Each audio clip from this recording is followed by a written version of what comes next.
नमस्कार दोस्तों, मैं गजेंद्र गंजीर ट्यूटोरियल के इस ऑनलाइन ई एजुकेशन प्लेटफॉर्म पर आप सभी का स्वागत करता हूं, अभिनंदन करता हूं।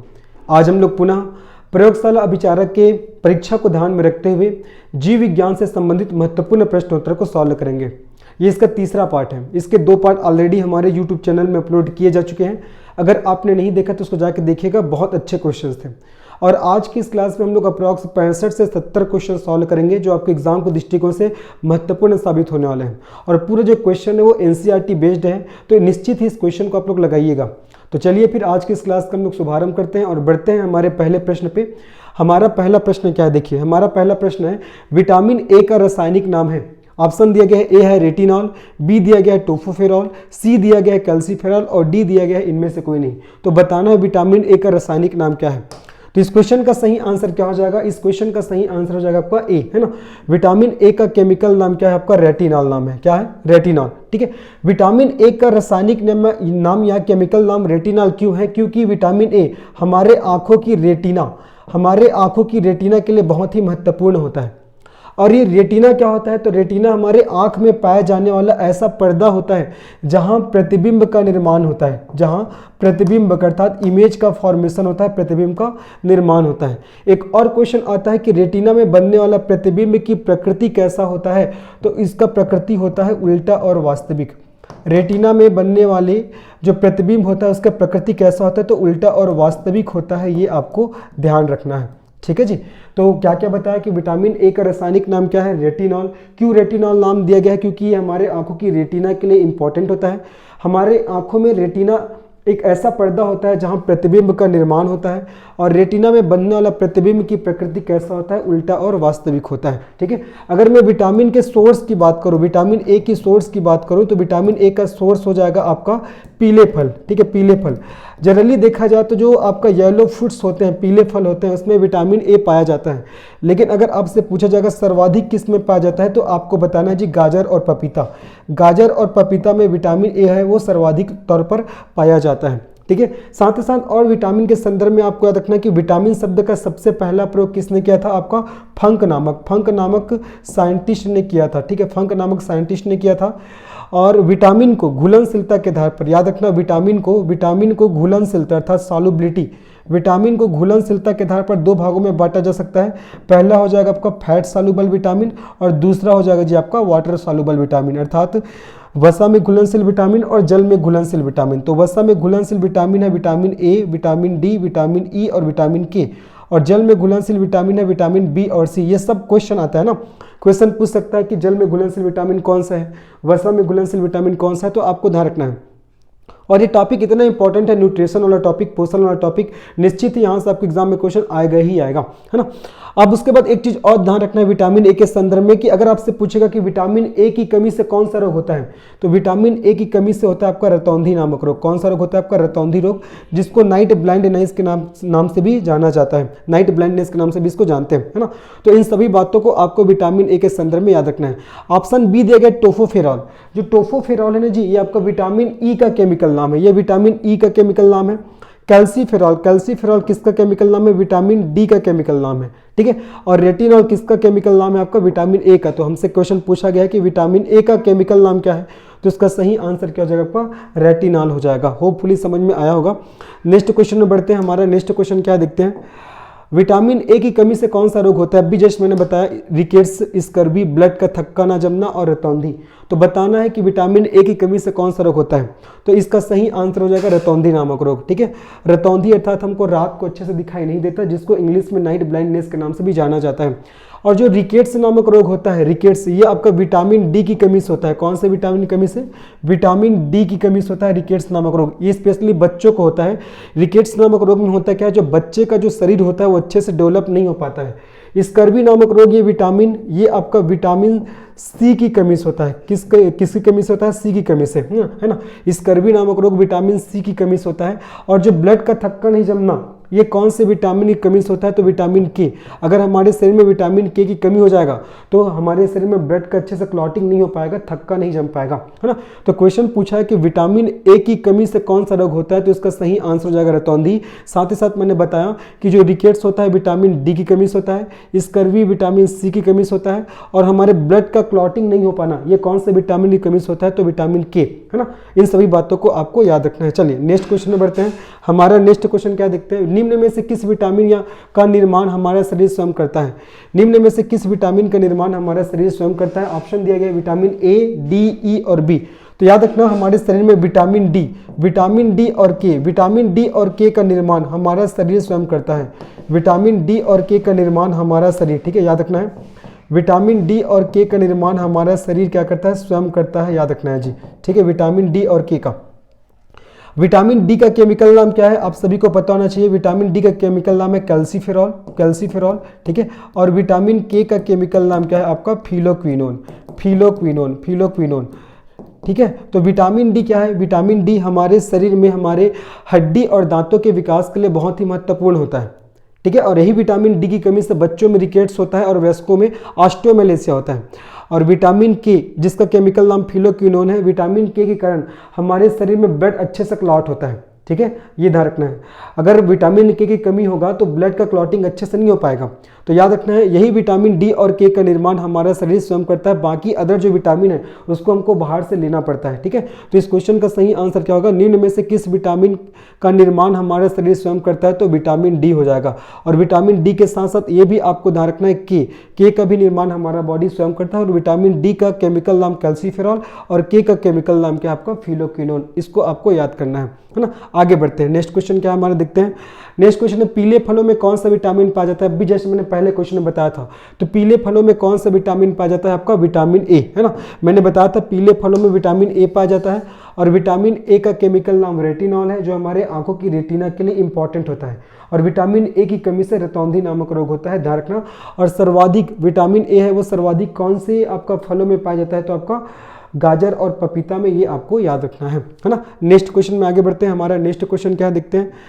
मछली का तेल और मक्खन किस विटामिन के प्रमुख स्रोत हैं? बहुत ही अच्छा क्वेश्चन है ये भी। मछली का तेल और मक्खन किस विटामिन के प्रमुख स्रोत है? Vitamin A, vitamin D, vitamin E और विटामिन के। तो इस क्वेश्चन का सही आंसर क्या हो जाएगा? इस क्वेश्चन का सही आंसर हो जाएगा आपका विटामिन डी, है ना। मछली का तेल, फिश ऑयल, मछली का तेल और जो आपका मक्खन है ना, मछली का तेल और मक्खन ये कौन से आपका विटामिन का सोर्स है? तो आपको ध्यान रखना है विटामिन डी। और अभी मैंने बताया था विटामिन डी का केमिकल नाम क्या होता है आपका जी? कैल्सीफेरॉल। विटामिन डी का केमिकल नाम कैल्सीफेरॉल। और विटामिन डी हमारे शरीर में हड्डी और दांतों के विकास के लिए अत्यंत महत्वपूर्ण होता है। और विटामिन डी का निर्माण हमारा शरीर स्वयं करता है। मैंने बताया था हमारा शरीर क्या करता है? स्वयं करता है, हमारा शरीर स्वयं करता है।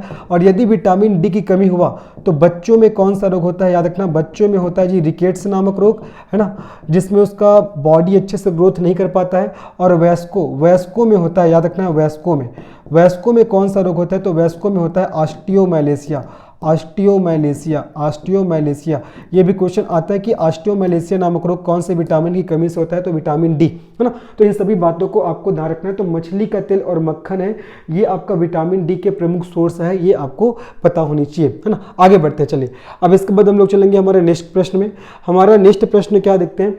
निम्नलिखित में से कौन सा विटामिन जल में घुलनशील विटामिन है? मैंने पहले ही आपका क्वेश्चन में बता दिया था। देखो विटामिन को घुलनशीलता के आधार पर according to their solubility vitamin are divided into 2 types, है ना। विटामिन को घुलनशीलता के आधार पर 2 भागों में बांट सकते हैं। पहला तो फैट सॉल्युबल हो जाएगा और दूसरा हो जाएगा जी आपका वाटर सॉल्युबल। फैट सॉल्युबल और वाटर सॉल्युबल। फैट सॉल्युबल को हिंदी में क्या कहेंगे? हिंदी में हम लोग कहेंगे इसको वसा में घुलनशील विटामिन। और वाटर सॉल्युबल को हिंदी में कहेंगे हम लोग जल में घुलनशील विटामिन। तो वसा में घुलनशील विटामिन कौन कौन सा? Vitamin A, vitamin D, vitamin E और विटामिन के। ये चारों आपका वसा में घुलनशील विटामिन है। इसको याद करने का एक तरीका है, याद रखना KEDA, ऐसे भी याद कर सकते हो कीड़ा करके। और वाटर में घुलनशील विटामिन कौन कौन सा? विटामिन बी और सी। तो क्वेश्चन क्या पूछा गया है आपका? कौन सा विटामिन जल में घुलनशील विटामिन है? ए तो वसा में है, नहीं आएगा। डी भी वसा में है, नहीं आएगा। के भी वसा में है, नहीं आएगा। तो इसका सही आंसर क्या हो जाएगा आपका? जल में घुलनशील विटामिन कौन सा है? विटामिन बी हो जाएगा। ठीक है, तो इस क्वेश्चन का सही आंसर हमारा सी ऑप्शन होगा। आगे बढ़ते हैं, चलिए हमारा नेक्स्ट क्वेश्चन में चलते हैं। नेक्स्ट क्वेश्चन क्या देखते हैं? निम्न में से किस विटामिन को ब्यूटी विटामिन के नाम से जाना जाता है? ए, डी, बी और ई। बहुत अच्छा क्वेश्चन है। कौन से विटामिन को ब्यूटी विटामिन के नाम से जानते हैं? तो इस क्वेश्चन का सही आंसर हो जाएगा आपका विटामिन ई। ठीक है, विटामिन ई जिसका केमिकल नाम क्या है जी? टोफोफेरॉल। विटामिन ई का केमिकल नाम क्या है? टोफोफेरॉल। और विटामिन ई को ही आपको ध्यान रखना है ब्यूटी विटामिन। ठीक है, ब्यूटी विटामिन के नाम से जानते हैं। दूसरा और याद रखना आपको, इसको एंटी एजिंग विटामिन के नाम से भी जानते हैं। और तीसरा इसको रिप्रोडक्टिव विटामिन के नाम से भी जानते हैं। अर्थात beauty vitamin, anti ageing vitamin और आपका प्रजनन विटामिन के नाम से विटामिन ई को जाना जाता है। ब्यूटी विटामिन क्यों? क्योंकि जितने भी जो कॉस्मेटिक प्रोडक्ट होते हैं सब में विटामिन ई है, उसको मिलाया जाता है। और जिसकी शरीर में विटामिन ई की मात्रा सर्वाधिक होता है उसके फेस में अलग से निखार आता है। एंटी एजिंग विटामिन क्यों बोलते हैं? क्योंकि विटामिन ई बुढ़ापा को जल्दी विकसित होने नहीं देता है। ठीक है, और इसको रिप्रोडक्टिव विटामिन क्यों बोलते हैं? प्रजनन विटामिन क्यों बोलते हैं? क्योंकि ये विटामिन है वो मेल में स्पर्म के निर्माण में सहायता प्रदान करते हैं। ठीक है, इसलिए क्या बोलते हैं? इसको रिप्रोडक्टिव विटामिन भी कहा जाता है ना। अगर मेल में इस विटामिन की कमी हो जाएगा तो उसके बॉडी में स्पर्म अच्छे से नहीं बन पाता।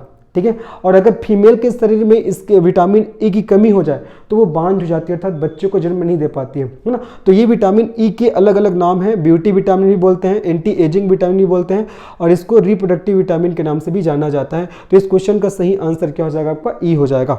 नेक्स्ट क्वेश्चन में आगे बढ़ते हैं। हमारा नेक्स्ट क्वेश्चन क्या देखिए, किस विटामिन को प्रजनन विटामिन के नाम से भी जाना जाता है? अब भी जस्ट मैंने बताया किस विटामिन को प्रजनन विटामिन के नाम से भी जानते हैं? विटामिन ए, डी, बी या ई। तो इस क्वेश्चन का सही आंसर क्या हो जाएगा? विटामिन ई, है ना। तो विटामिन ई को प्रजनन विटामिन के नाम से भी जानते हैं, जिसका केमिकल नाम टोफोफेरॉल है, जिसको एंटी एजिंग विटामिन के नाम से भी जानते हैं, है ना। और रिप्रोडक्टिव अर्थात तो प्रजनन विटामिन के नाम से भी इसको जाना जाता है ना। आगे बढ़ते चले, अब आगे बढ़ते हमारा नेक्स्ट प्रश्न में। हमारा नेक्स्ट प्रश्न क्या है? बेरी नामक रोग कौन से विटामिन की कमी से होता है? Vitamin B1, vitamin बी2, vitamin B3 या विटामिन बी4। तो जो बेरी नामक जो रोग होता है जी, है ना, ये आपका विटामिन बी1 के कारण होता है। और विटामिन बी1 का अगर रासायनिक नाम पूछा जाएगा, विटामिन बी1 का रासायनिक नाम, तो आपको बताना है इसका रासायनिक नाम क्या होता है? आपका थियामिन। ठीक है, थियामिन, या कई बुक में आपको ये थाइमिन भी लिखा मिलेगा, थियामिन या थाइमिन। ठीक है, ये थियामिन या थाइमिन। विटामिन बी1 जिसका केमिकल नाम क्या है? थियामिन या थाइमिन, जिसकी कमी से कौन सा रोग होता है? बेरी नामक रोग होता है। कौन सा रोग होता है? बेरी नामक रोग होता है। और इस बेरी नामक रोग में होता क्या है जी? इस बेरी नामक रोग में शरीर का वजन तीव्रता से तेजी से घटने लगता है। ठीक है, शरीर का जो वजन होता है, शरीर का जो वजन होता है वो तेजी से घटने लगता है। शरीर का वजन तेजी से घटने लगता है, ये आपको याद रखना है। साथ ही साथ विटामिन बी2 का केमिकल नाम यहाँ पास मैं लिख रहा हूँ। बी2 का केमिकल नाम होता है आपका राइबोफ्लेविन। क्या होता है? राइबोफ्लेविन। बी2 का केमिकल नाम होता है आपका राइबोफ्लेविन। और बी2 की कमी से होता है किलोसिस नामक रोग। कौन सा रोग होता है? किलोसिस। ये बहुत इंपॉर्टेंट है। विटामिन का केमिकल नाम और डिजीज जहाँ से क्वेश्चन आते अच्छी है। विटामिन बी3 का केमिकल नाम क्या हो जाएगा आपका? नियासिन। विटामिन बी3 का केमिकल नाम होता है नियासिन। और इसकी कमी से होता है आपका पैलेग्रा रोग। कौन सा रोग होता है? पैलेग्रा रोग, या इसी को 4D सिंड्रोम के नाम से भी जानते हैं। किस नाम से जानते हैं? 4D सिंड्रोम के नाम से।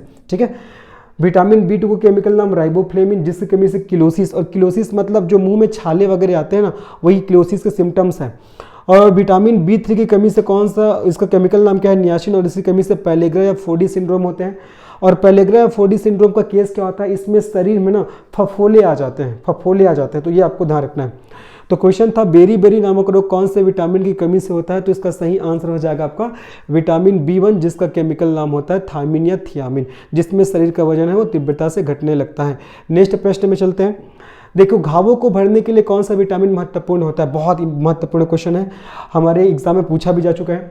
घावों को भरने के लिए आपका विटामिन सी, याद रखना है जी, विटामिन सी महत्वपूर्ण होता है। और विटामिन सी का केमिकल नाम क्या होता है? Ascorbic acid. क्या होता है? एस्कॉर्बिक।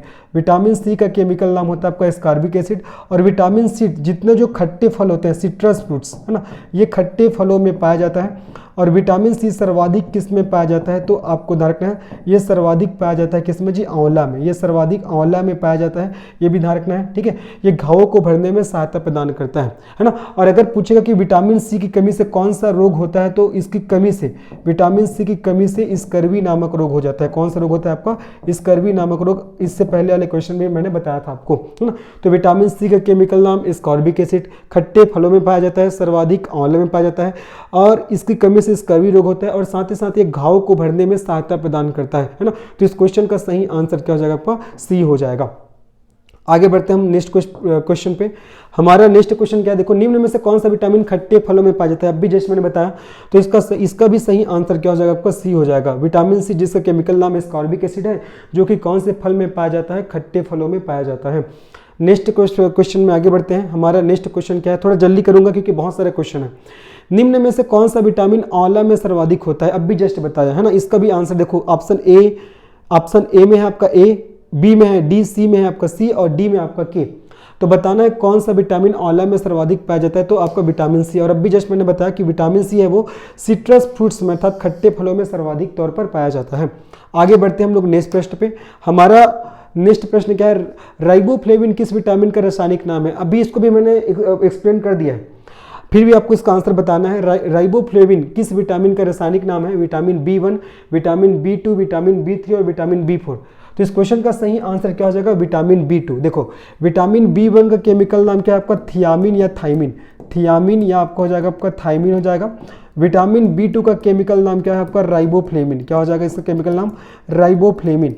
विटामिन B3 का केमिकल नाम क्या है जी आपका, नियासिन, विटामिन B3 का केमिकल नाम क्या है आपका, नियासिन, ये आपको याद रखना है, ठीक है। और विटामिन B1 की कमी से कौन सा रोग होता है, मैंने बताया बेरी नामक रोग होता है, ठीक है। विटामिन B2 की कमी से कौन सा रोग होता है, किलोसिस नामक रोग होता है, मैंने बताया।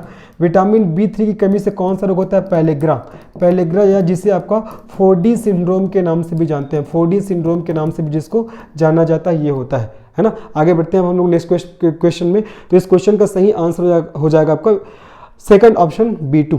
नेक्स्ट प्रश्न में चलते हैं। निम्न विटामिनों में से किस विटामिन की कमी से किलोसिस नामक रोग होता है, अभी जस्ट मैंने बताया। तो इसका सही आंसर क्या होगा, देखो B1, B2, B3, B4, तो विटामिन B2। निश्चित ही 1 से 2 क्वेश्चन विटामिन से आएंगे ही आएंगे, अच्छे से पढ़ के जाइएगा, है ना। नेक्स्ट क्वेश्चन में आगे बढ़ते हैं हम लोग। हमारा नेक्स्ट क्वेश्चन क्या है, नियासिन किस विटामिन का रासायनिक नाम है, अभी जस्ट मैंने बताया था जी। नियासिन आपका विटामिन B3 का रासायनिक नाम है, B1 का थियामिन, B2 का राइबोफ्लेविन, B3 का आपका नियासिन। और इसी नियासिन की कमी से पैलेग्रा या 4D सिंड्रोम नामक डिजीज होता है, ठीक है। आगे बढ़ते हैं, चलिए अब हम लोग चलते हैं नेक्स्ट क्वेश्चन में।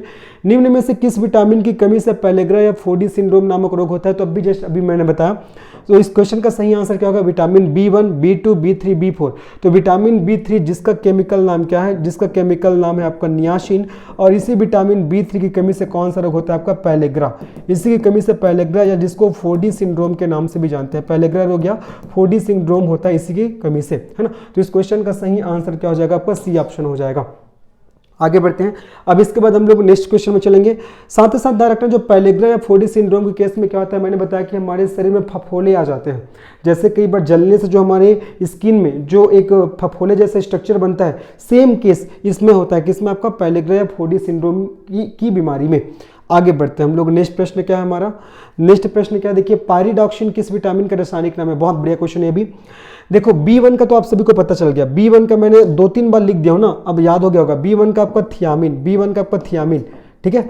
और B3 का हो जाएगा आपका नियासिन, B3 का आपका नियासिन। B5 का आपको ध्यान रखना है, B5 का पेंटाथेनिक एसिड, B5 का पेंटाथेनिक एसिड नाम है, केमिकल नाम। और B6 का नाम है आपका पायरिडॉक्सिन, B6 का क्या नाम है जी आपका, पायरिडॉक्सिन। तो क्वेश्चन क्या पूछा गया है कि पायरिडॉक्सिन किस विटामिन का रासायनिक नाम है, तो विटामिन B6। और ये जो विटामिन B6 अर्थात पायरिडॉक्सिन है, ये सपनों को लंबे समय तक याद करने में मदद करता है या सहायता प्रदान करता है। क्वेश्चन एक बार पूछा गया है ना। तो इस क्वेश्चन का सही आंसर हो जाएगा आपका डी, है ना, B6। आगे बढ़ते हैं हमारे नेक्स्ट प्रश्न पे। हमारा नेक्स्ट प्रश्न क्या देखते हैं, निम्नलिखित विटामिनों में से कौन से विटामिन में कोबाल्ट पाया जाता है, बहुत अच्छा क्वेश्चन है, ये CGPSC पूछ चुका है इस क्वेश्चन को। विटामिन B2, B9, B12 और B6। तो विटामिन B12 इसका केमिकल नाम हो जाएगा आपका साइनोकोबालामिन, है ना, साइनोकोबालामिन। और इसी विटामिन में क्या पाया जाता है आपका कोबाल्ट पाया जाता है, ये आपको याद रखना है। तो इस क्वेश्चन का सही आंसर हो जाएगा आपको विटामिन B12। और विटामिन B12 की कमी से कौन सा रोग होगा, अगर आपसे ऐसा पूछ दिया कि विटामिन B12 की कमी से कौन सा रोग होता है, तो आपको बताना है एनीमिया नामक रोग होता है, ये आपको अच्छे से याद रखना है, ठीक है। तो इस क्वेश्चन का सही आंसर हो जाएगा आपका विटामिन B12। आगे बढ़ते हैं, अब इसके बाद चलते हैं लोग नेक्स्ट क्वेश्चन में। निम्न में से थायराइड ग्रंथि के लिए कौन सा खनिज महत्वपूर्ण है? सोडियम, पोटेशियम, आयोडीन और मैग्नीशियम, 4 ऑप्शन दिया गया है। तो थायराइड ग्रंथि के लिए तो आप सभी को पता होगा इसका सही आंसर क्या होगा, आयोडीन, है ना। तो थायराइड ग्रंथि के लिए कौन सा खनिज महत्वपूर्ण है, तो आयोडीन। और आयोडीन की कमी से कौन सा रोग हो जाता है, तो आयोडीन की कमी से हो जाता है जी आपका घेंघा नामक रोग। आयोडीन की कमी से घेंघा नामक रोग हो जाता है, तो ये भी आपको ध्यान रखना है। और यही जो आयोडीन है वो आपका थायराइड ग्रंथि के लिए बहुत ही महत्वपूर्ण होता है, ठीक है। ये आयोडीन थायराइड ग्रंथि के लिए बहुत ही महत्वपूर्ण खनिज है, ये आपको ध्यान रखना है। आगे बढ़ते हैं, चलिए अब इसके बाद हम लोग चलते हैं नेक्स्ट प्रश्न पे। हमारा नेक्स्ट प्रश्न क्या है, हीमोग्लोबिन के निर्माण के लिए कौन सा खनिज महत्वपूर्ण है? मतलब हीमोग्लोबिन जो कि ब्लड में मिलने वाला प्रोटीन है, याद रखना। हीमोग्लोबिन जो प्रोटीन पाया जाता है किस में पाया जाता है, हमारे ब्लड में। किस में? ब्लड में। अगर आपसे पूछेगा ओसिन नामक प्रोटीन किस में पाया जाता है, तो ये पाया जाता है हमारे हड्डी में। किस में? हड्डी में, है ना, ये आपको ध्यान रखना है। अगर आपसे पूछेगा कि हमारे त्वचा में, हमारे बालों में कौन सा प्रोटीन पाया जाता है, तो याद रखना केरेटिन नामक प्रोटीन पाया जाता है। अगर आपसे पूछेगा दूध में कौन सा प्रोटीन पाया जाता है, तो दूध में पाया जाता है आपका कैसिन नामक प्रोटीन पाया जाता है। तो इन सबको भी आपको ध्यान रखना है। तो जो हीमोग्लोबिन है वो ब्लड में मिलने वाला प्रमुख प्रोटीन है। और हीमोग्लोबिन के निर्माण के लिए कौन सा खनिज रिस्पॉन्सिबल होता है या इंपॉर्टेंट है, तो आपका आयरन, है ना। और आयरन हरे सब्जियों में पाया जाता है, स्पेशली पालक में। सबसे ज़्यादा आयरन किस में पाया जाता है, आपका पालक में, ये आपको याद रखना है। किस में पाया जाता है? पालक में। तो हीमोग्लोबिन के निर्माण के लिए कौन सा खनिज महत्वपूर्ण होता है, तो आपका आयरन, है ना, आयरन। और यही हीमोग्लोबिन की मदद से ही हम जो ऑक्सीजन के रूप में जो श्वास ग्रहण करते हैं, हाँ, मतलब श्वास के रूप में जो हम लोग ऑक्सीजन ग्रहण करते हैं उसको पूरे शरीर में फैलाने का काम कौन करता है, ये हीमोग्लोबिन प्रोटीन करता है, जो किस में प्रेजेंट होता है, ब्लड में प्रेजेंट होता है, ये आपको ध्यान रखना है।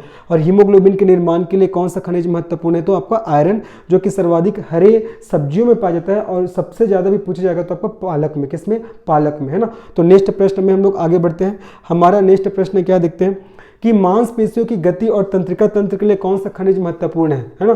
तो मूवमेंट बोला गया, किसमें? आपका मसल्स के में मूवमेंट और उसमें और नर्वस सिस्टम के लिए, मांसपेशियों की गति के लिए और तंत्रिका तंत्र के लिए कौन सा खनिज महत्वपूर्ण है, ये पूछा गया है। ऑप्शन ए है आयरन, बी है सोडियम एंड पोटेशियम और सी है आपका Ag सिल्वर और डी है आपका इनमें से कोई नहीं। तो बताना इसका आंसर क्या आएगा। तो इस क्वेश्चन का सही आंसर क्या होगा, क्या आ जाएगा आपका? Sodium and potassium. क्या आएगा? सोडियम और पोटेशियम, है ना। उस क्वेश्चन का सही आंसर क्या आ जाएगा जी? इस क्वेश्चन का सही आंसर हो जाएगा आपका सोडियम और पोटेशियम, ये आपको ध्यान रखना है। तो मसल्स के मूवमेंट के लिए और हमारे नर्वस सिस्टम के लिए कौन सा खनिज इंपॉर्टेंट होता है, तो सोडियम और पोटेशियम, ठीक है। और याद रखना जो हृदय के रोगी होते हैं उन लोग के लिए भी जो आपका पोटेशियम है ये भी इंपॉर्टेंट होता है ना। यहाँ पर पूछा गया मसल्स के मूवमेंट के लिए और नर्वस सिस्टम के लिए, तो इसका सही आंसर हो जाएगा आपका सोडियम एंड पोटेशियम। और आयरन तो मैंने बताया था, आयरन हमारे हीमोग्लोबिन के लिए इंपॉर्टेंट है ना। आगे बढ़ते हैं हमारे नेक्स्ट प्रश्न पे। हमारा नेक्स्ट प्रश्न क्या है, यदि हमारे शरीर में कॉपर की कमी हो जाता है तो त्वचा में सफेद धब्बे बन जाते हैं, जिसे क्या कहा जाता है? ल्यूकोडर्मा, स्कर्वी, मधुमेह और रिकेट्स। चलिए इस क्वेश्चन को पुनः सॉल्व करते हैं। यदि हमारे शरीर में कॉपर की कमी हो जाता है तो त्वचा में सफेद धब्बे बन जाते हैं, जिसे कहा जाता है? ए है ल्यूकोडर्मा, बी स्कर्वी, सी मधुमेह और डी रिकेट्स। तो देखो रिकेट्स तो आपका विटामिन डी की कमी से होता है, ये बच्चों में होता है, बच्चों का शरीर है अच्छे से ग्रोथ नहीं कर पाता तो रिकेट्स तो नहीं आएगा। मधुमेह क्या होता है? मधुमेह ये इंसुलिन नामक हार्मोन की कमी से होता है। इंसुलिन नामक हार्मोन की कमी से, हार्मोन की कमी से कौन सा रोग हो जाता है? मधुमेह नामक रोग हो जाता है, ठीक है। ये स्कर्वी नामक रोग तो विटामिन कौन सा विटामिन आप सभी को पता होगा। स्कर्वी नामक जो रोग होता है वो आपका विटामिन सी की कमी से होता है। कौन से विटामिन की कमी से? सी की कमी से। और जो ल्यूकोडर्मा है यही आपका कॉपर की कमी से होता है। किसकी कमी से होता है? कॉपर की कमी से, है ना। तो क्वेश्चन क्या है कि यदि हमारे शरीर में कॉपर की कमी हो जाता है तो त्वचा में सफेद धब्बे बन जाते हैं, जिसे कहा जाता है ल्यूकोडर्मा, है ना। और इसके केस क्या है, हमारे जो त्वचा स्किन में सफेद धब्बे बन जाते हैं, ठीक है। तो इस क्वेश्चन का सही आंसर ए हो जाएगा। आगे बढ़ते हम लोग नेक्स्ट प्रश्न में चलते हैं। हमारा नेक्स्ट प्रश्न क्या है, ग्लूकोज के दहन से शरीर में ऊर्जा प्राप्त करने की प्रक्रिया क्या कहलाता है? श्वसन, परिसंचरण, प्रजनन और उत्सर्जन। तो इस क्वेश्चन का सही आंसर क्या हो जाएगा, श्वसन हो जाएगा। ठीक है, श्वसन, श्वसन किसे कहते हैं, exchange of gases within our body is called respiration, है ना, अर्थात हमारे शरीर के अंदर गैसों का आदान प्रदान ही क्या कहलाता है, श्वसन कहलाता है। या इसको एक तरीके से हम लोग और परिभाषित कर सकते हैं कि ग्लूकोज के दहन से शरीर में ऊर्जा प्राप्त करने की प्रक्रिया ही क्या कहलाता है, आपका श्वसन कहलाता है। ठीक है, श्वसन आपका दो प्रकार का होता है, ऑक्सी श्वसन और अनाक्सी श्वसन।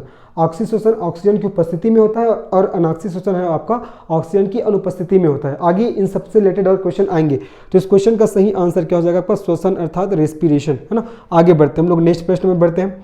हमारा नेक्स्ट प्रश्न क्या देखिए, मनुष्य का मुख्य और प्रमुख श्वसन अंग कौन सा है। मुख्य और प्रमुख पूछा गया है ना। ऑप्शन ए है नाक, बी है गला, सी है मुंह और डी है आपका फेफड़ा। आप लोगों में से कई लोग ये बोलोगे कि नाक आएगा, ध्यान रखना नाक नहीं है। नाक और मुख तो क्या है, एक माध्यम है सांस को हमारे शरीर के अंदर ले जाने का, लेकिन यहाँ पास पूछा गया है मनुष्य का मुख्य और प्रमुख श्वसन अंग क्या है, तो क्या हो जाएगा आपका लंग्स अर्थात फेफड़ा। ठीक है, तो मनुष्य का प्रमुख और मुख्य श्वसन अंग क्या है, तो लंग्स हो जाएगा। ठीक है, लंग्स जिसको किस नाम से जानते हैं, फेफड़ा के नाम से जाना जाता है। ठीक है, फेफड़ा एक पानी की टंकी की तरह होता है जिसमें क्या किया जाता है, जो हम लोग ऑक्सीजन जो ग्रहण करते हैं उसको स्टोर किया जाता है, और यही हमारे शरीर का सबसे मुख्य और प्रमुख श्वसन अंग होता है ना। तो इसका सही आंसर हो जाएगा आपका लंग्स अर्थात फेफड़ा। वही अगर मैं बात करूँ मछली है वो कहाँ से श्वसन करता है, तो मछली करता है आपको गिल से अर्थात गलफड़ा से। कहाँ से, गलफड़ा से करता है। अगर आपसे पूछेगा जो कीट वर्ग होते हैं, कीड़े मकोड़े होते हैं, ये कहाँ से श्वसन करते हैं, तो ये आपको ध्यान रखना है, जो कीड़े मकोड़े होते हैं इसका प्रमुख श्वसन अंग होता है आपका ट्रैकिया। क्या होता है आपका ट्रैकिया। ये दोनों क्वेश्चन भी एग्जाम में पूछा गया है जी। ठीक है, मनुष्य का पूछेगा तो लंग्स, मछलियों का तो गलफड़ा और कीट वर्ग का हो जाएगा आपका ट्रैकिया। आगे बढ़ते हैं, नेक्स्ट प्रश्न क्या बोल रहा है देखिए, निम्न में से किस श्वसन के दौरान जंतुओं में सह उत्पाद के रूप में लैक्टिक एसिड का निर्माण होता है। ऑक्सी श्वसन, अनॉक्सी श्वसन और दोनों और डी इनमें से कोई नहीं। देखिए मैंने बताया श्वसन क्या होता है, तो श्वसन का मैंने डेफिनेशन बताया, exchange of gases within our body is called respiration. जो आपका जो श्वसन होता है, श्वसन है वो दो प्रकार का होता है, एक होता है आपका ऑक्सी श्वसन और दूसरा होता है क्या आपका अनॉक्सी श्वसन। ठीक है, ऑक्सी श्वसन और अनॉक्सी श्वसन। अब ऑक्सी श्वसन क्या होता है, जो ऑक्सीजन की उपस्थिति में होगा, और ये ऑक्सीजन की अनुपस्थिति में होता है, ये आपको ध्यान रखना है। ठीक है, ऑक्सी श्वसन में क्या होता है, ग्लूकोज का, किसका, ग्लूकोज का क्या होता है जी आपका पूर्ण ऑक्सीडाइजेशन होता है, ग्लूकोज का पूर्ण ऑक्सीकरण होता है, ग्लूकोज का पूर्ण ऑक्सीकरण होता है। लेकिन अनॉक्सी श्वसन में ग्लूकोज का अपूर्ण ऑक्सीकरण होता है। आपका ऑक्सी श्वसन के दौरान आपका 38 एटीपी ऊर्जा का निर्माण होता है, और अनॉक्सी श्वसन के दौरान आपका 2 से 4 एटीपी ऊर्जा का निर्माण होता है, ध्यान रखना है। ठीक है, अब यहाँ से एक और क्वेश्चन आता है कि एटीपी का फुल फॉर्म क्या होता है, तो एटीपी का फुल फॉर्म होता है adenosine triphosphate. Adenosine triphosphate, ATP का फुल फॉर्म होता है जी एडिनोसिन ट्राइफॉस्फेट, और जिसको किस नाम से जानते हैं, इसको आपका ऊर्जा करेंसी, ये क्वेश्चन पूछा गया ना, ऊर्जा करेंसी के नाम से जानते हैं, ऊर्जा करेंसी या एनर्जी करेंसी के नाम से इसको जाना जाता है। और ध्यान रखना है ऑक्सी श्वसन में कोई भी बाई प्रोडक्ट नहीं बनता, ऑक्सी श्वसन ऑक्सीजन की उपस्थिति में होगा, ग्लूकोज का पूर्ण ऑक्सीकरण होता है, 38 एटीपी ऊर्जा का निर्माण होता है। साथ ही साथ ध्यान रखो ऑक्सी श्वसन के दौरान कोई भी बाई प्रोडक्ट नहीं बनता, कोई बाई प्रोडक्ट नहीं बनता है। लेकिन आपका अनॉक्सी श्वसन के दौरान किसका निर्माण होता है, आपका लैक्टिक एसिड का निर्माण होता है, जो आपका जंतुओं में थकावट का प्रमुख कारण बनता है। तो इसलिए इस क्वेश्चन का सही आंसर क्या हो जाएगा आपका अनॉक्सी श्वसन, है ना। क्वेश्चन क्या था कि निम्न में से किस श्वसन के दौरान जंतुओं में सह उत्पाद के रूप में लैक्टिक एसिड का निर्माण होता है, तो इसका सही आंसर हो जाएगा अनॉक्सी श्वसन। आगे बढ़ते हैं नेक्स्ट प्रश्न पे। हमारा नेक्स्ट प्रश्न क्या कह रहा है देखते हैं, एंजाइम क्या है, विटामिन है, जैव उत्प्रेरक है, बैक्टीरिया या वायरस है। अच्छा क्वेश्चन है। तो एंजाइम क्या है, एक प्रकार का जैव उत्प्रेरक है। ठीक है, बायोकैटालिस्ट बोलते हैं जिसको इंग्लिश में, तो जैव उत्प्रेरक है। अब देखो एंजाइम होता क्या है, तो एंजाइम क्या करता है, ये अभिक्रिया की दर को बढ़ा देता है या घटा देता है। एंजाइम क्या करता है, ये किसी रिएक्शन को एक्टिव करता है, या तो उसे बढ़ा देगा या उसको घटा देगा। ठीक है, जैसे कि हम लोग बोलते हैं कि पाचन के विक्रिया के लिए ये एंजाइम रिस्पॉन्सिबल है, मतलब ये एंजाइम क्या करेगा, उसके दर को बढ़ा देगा या तो दर को कम कर देगा। तो ये किसका फंक्शन होता है, यही उत्प्रेरक का फंक्शन होता है, कैटलिस्ट का फंक्शन होता है। तो इसीलिए एंजाइम क्या हो जाएगा आपका, एक जैव उत्प्रेरक हो जाएगा, है ना। तो इस क्वेश्चन का सही आंसर क्या हो जाएगा आपका, बी हो जाएगा। आगे बढ़ते हैं नेक्स्ट प्रश्न पे। मानव तंत्र में निम्नलिखित में से कौन सा एक पाचक एंजाइम नहीं है, बोला गया है। ठीक है, ऑप्शन है ट्रिप्सिन, और बी है टाइलिन, सी गैस्ट्रिन और डी आपका पेप्सिन। तो देखिएगा जो ट्रिप्सिन होता है, ट्रिप्सिन ये अग्नाशय से स्त्रावित होता है, पेंक्रियास से, और ये ट्रिप्सिन किसका पाचन करता है, प्रोटीन का पाचन करता है। ठीक है, ये जो टाइलिन, इसी को आपका एमाइलेज, टाइलिन को एमाइलेज के नाम से भी जानते हैं। ठीक है, ये हमारे लार ग्रंथियां से स्रावित होते हैं, टाइलिन या एमाइलेज, जो किसका पाचन करती है, ये कार्बोहाइड्रेट का पाचन करती है, किसका, कार्बोहाइड्रेट का। पेप्सिन, पेप्सिन ये हमारे अमाशय अर्थात स्टमक से स्रावित होती है, ये प्रोटीन का पाचन करती है, किसका, प्रोटीन का पाचन करती है। तो ये तीनों तो पाचक एंजाइम है, पहला दूसरा और चौथा, ये तीनों तो हैं, लेकिन जो आपका गैस्ट्रिन है ये पाचक एंजाइम नहीं है। तो इसका हमारा सही आंसर क्या हो जाएगा, सी ऑप्शन, है ना। हमारा जो सी ऑप्शन है ये सही आंसर हो जाएगा, है ना। आगे बढ़ते हैं, चलिए अब इसके बाद हम लोग आगे बढ़ते हैं। नेक्स्ट प्रश्न क्या देखिए, लार किसके पाचन में मदद करता है, अभी जस्ट मैंने बताया, है ना, वसा, प्रोटीन, स्टार्च और विटामिन। देखो हमारे जो लार ग्रंथियां से टाइलिन या एमाइलेज, टाइलिन या एमाइलेज नामक एंजाइम का स्त्रावण होता है, जो किसका पाचन करता है, कार्बोहाइड्रेट का। किसका पाचन करता है, कार्बोहाइड्रेट का। और देख लो इसमें से वसा, प्रोटीन, स्टार्च, विटामिन, तो कार्बोहाइड्रेट के अंतर्गत क्या आता है जी, स्टार्च क्या है, एक प्रकार से आपका पॉलीसेकेराइड है, पॉलीसेकेराइड कार्बोहाइड्रेट है ना। स्टार्च, ग्लाइकोजन, सेल्यूलोज, ये सब आपका पॉलीसेकेराइड कार्बोहाइड्रेट में आता है। तो क्वेश्चन क्या पूछा गया है कि लार किसके पाचन में मदद करता है, तो इसका सही आंसर हो जाएगा आपका स्टार्च अर्थात कार्बोहाइड्रेट का। ठीक है, आगे बढ़ते हैं, नेक्स्ट प्रश्न में चलेंगे।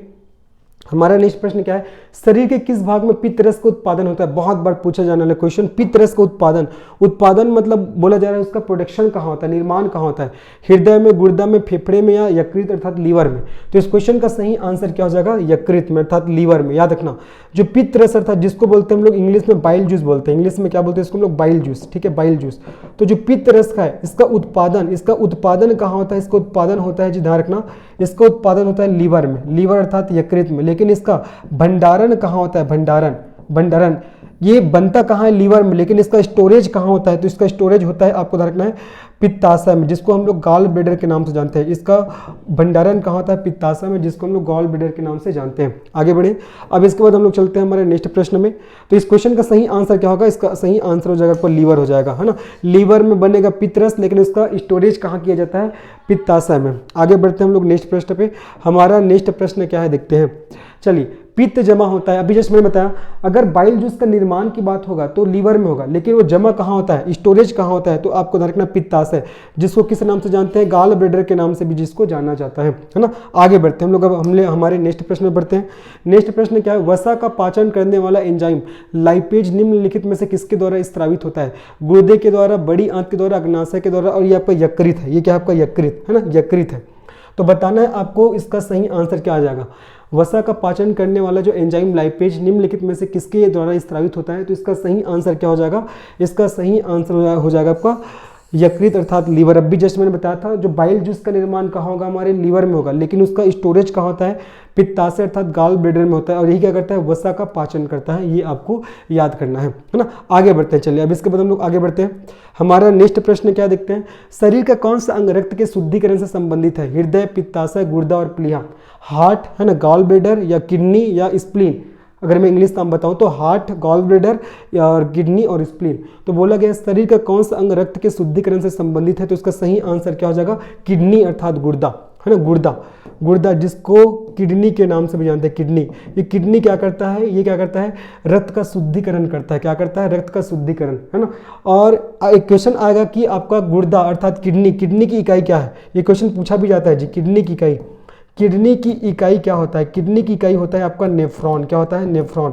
अगर आपसे पूछेगा ब्रेन की इकाई क्या होता है, ब्रेन की इकाई क्या होता है, तो आपको बताना है ब्रेन की इकाई क्या होता है, तो न्यूरॉन होता है। किडनी की इकाई होता है आपका नेफ्रॉन और ब्रेन की इकाई होता है आपका न्यूरॉन। तो शरीर का कौन सा अंग रक्त के शुद्धिकरण से संबंधित है, तो आपको ध्यान रखना है ये आपका किडनी, गुर्दा। ओके, आगे बढ़ते हैं। नेक्स्ट प्रश्न में हम लोग चलते हैं। हमारा नेक्स्ट प्रश्न क्या देखते हैं, दांत मुख्य रूप से बने होते हैं इनेमल के, मज्जा के, डेंटाइन के और ओडोंटोब्लास्ट के। तो इसका आंसर क्या होगा, देखो ये हमारा दांत का स्ट्रक्चर हो जाएगा, ये हमारा दांत का स्ट्रक्चर हो जाएगा, सॉरी यहाँ बना दे रहा हूँ, ये हमारे दांत का स्ट्रक्चर हो जाएगा। ठीक है, अब जो नीचे वाला जो भाग कहलाता है दांत का, कहलाता है आपका डेंटाइन। क्या कहलाता है, डेंटाइन। और ऊपर का जो व्हाइट कलर का जो स्ट्रक्चर दिखता है, ऊपर का व्हाइट कलर का स्ट्रक्चर, ये क्या कहलाता है आपका, ऊपर का जो व्हाइट वाला स्ट्रक्चर दिखता है ये आपका इनेमल कहलाता है। क्या कहलाता है? इनेमल। ठीक है, इनेमल। और enamel is the hardest substance of our human body. Enamel हमारे शरीर का सबसे कठोर भाग होता है जो हमारे दांत में पाया जाता है। लेकिन दांत प्रायः किसका बना होता है? ये डेंटाइन का। नीचे वाला भाग क्या कहलाता है? डेंटाइन। तो इसीलिए इस क्वेश्चन का सही आंसर क्या हो जाएगा आपका? डेंटाइन।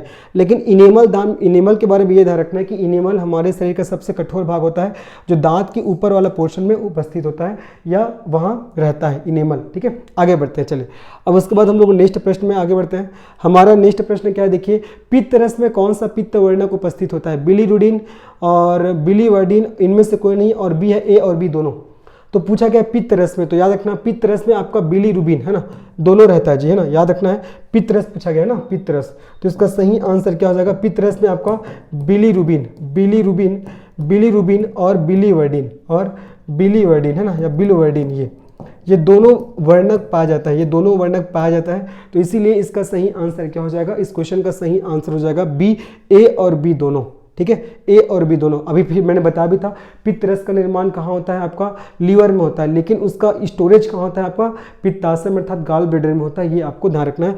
और उसी पित्त रस में किसका आपका कौन सा वर्णक पाया जाता है? आपका बिलीवर्डिन और आपका बिलीरुबिन, ये आपको याद रखना है। ठीक है, चलो आगे बढ़ते हैं। अब इसके बाद हम लोग चलते हैं हमारे नेक्स्ट प्रश्न पे। हमारा नेक्स्ट प्रश्न क्या है? मानव कलाई में नाड़ी स्पंदन करती है। जो हमारे मानव की जो कलाई होती है, वहाँ जो नाड़ी है उसका स्पंदन किसके समान होता है? हृदय की गति से तीव्र होता है, हृदय गति से मंद होता है, हृदय से भिन्न दर पर होता है, या हृदय के समान? तो ध्यान रखना इस क्वेश्चन का सही आंसर क्या हो जाएगा? हमारे हार्ट के समान। जो मानव की जो कलाई में जो नाड़ी है वो स्पंदन करती है ना, बीट करती है, वो किसके इक्वल होता है? तो हार्ट बीट के इक्वल होता है, अर्थात हृदय के समान दर पर वो क्या करती है? स्पंदन करती है। इस क्वेश्चन का सही आंसर आएगा डी, है ना। आगे बढ़ते हैं। आगे हमारा नेक्स्ट क्वेश्चन क्या कर रहा है देखते हैं। निम्नलिखित में से किस प्रक्रिया में ऊर्जा मुक्त होती है? श्वसन, अंतर्ग्रहण, प्रकाश संश्लेषण और अवशोषण, किस प्रक्रिया में ऊर्जा मुक्त होती है? पूछा गया है, ऊर्जा मुक्त होती है ना। तो इस क्वेश्चन का सही आंसर क्या हो जाएगा? इस क्वेश्चन का सही आंसर हो जाएगा आपका श्वसन। ठीक है, श्वसन प्रक्रिया के तहत क्या होता है? ऊर्जा मुक्त होता है। क्या होता है? ऊर्जा मुक्त होता है। कई लोग को प्रकाश संश्लेषण लग रहा होगा, लेकिन प्रकाश संश्लेषण नहीं आएगा, क्या आएगा आपका? श्वसन। ठीक है, श्वसन क्या होता है? Exchange of gases within our body is called respiration. ठीक है, जब हम लोग श्वास को ग्रहण करते हैं तो वो जो ऑक्सीजन है वो हमारे रक्त के माध्यम से पूरे सभी कोशिका तक पहुंचाया जाता है, और कोशिका उस ऑक्सीजन को ग्रहण करके आपका एटीपी का निर्माण कर देता है, एडिनोसिन ट्राइफॉस्फेट, अर्थात ऊर्जा का निर्माण कर देता है। तो ये तो क्वेश्चन पूछा गया है कि किस प्रक्रिया में ऊर्जा मुक्त होती है? तो श्वसन की प्रक्रिया में। तो इस क्वेश्चन का सही आंसर क्या हो जाएगा? आपका ए हो जाएगा। आगे बढ़ते हैं हम लोग हमारे नेक्स्ट प्रश्न पे। हमारा नेक्स्ट प्रश्न क्या है देखो, श्वसन के संबंध में सत्य कथन की पहचान कीजिए। श्वसन एक जैव रासायनिक प्रक्रिया है, बिल्कुल सही है जी, पहला तो। दूसरा, इसमें भोजन का ऑक्सीकरण होता है, बिल्कुल सही है। तीसरा, एटीपी के रूप में ऊर्जा मुक्त होती है, बिल्कुल सही है। और उपयुक्त सभी कथन सत्य है, बिल्कुल सही है। तो श्वसन के संबंध में सत्य कथन की पहचान कीजिए, तो डी ऑप्शन सही है। जितने जो आपका ऊपर में कथन दिए गए हैं ये आपका सभी सही है। ठीक है, तो श्वसन एक जैव रासायनिक प्रक्रिया है, इसमें भोजन का ऑक्सीडाइजेशन होता है और इसमें ऊर्जा एटीपी के रूप में मुक्त होता है। और एटीपी किसे बोलते हैं? एटीपी का फुल फॉर्म एडिनोसिन ट्राइफॉस्फेट, जिसको ऊर्जा करेंसी के नाम से भी जाना जाता है। आगे बढ़ते हैं। चलिए अब हम लोग चलते हैं हमारे नेक्स्ट प्रश्न पे।